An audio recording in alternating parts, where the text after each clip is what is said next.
αυτά. Καλώς ήρθατε στον πειρασμό.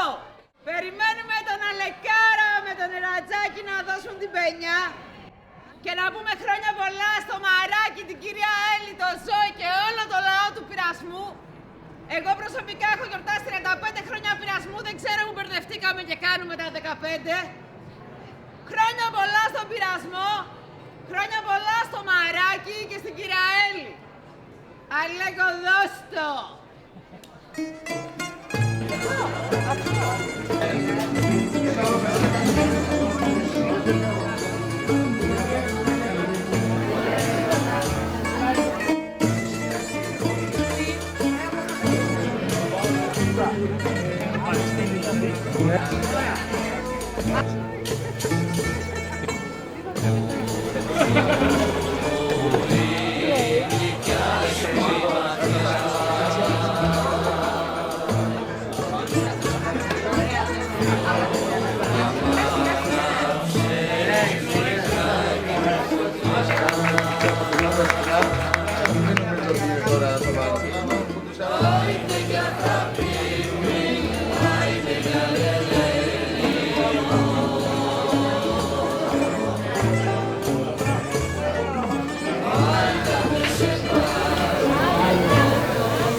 Πας.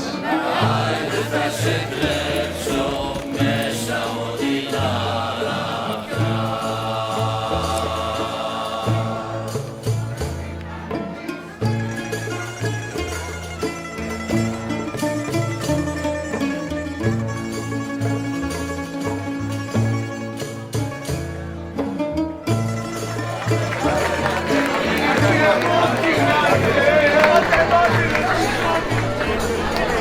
Γεια σου, Βανέσσα.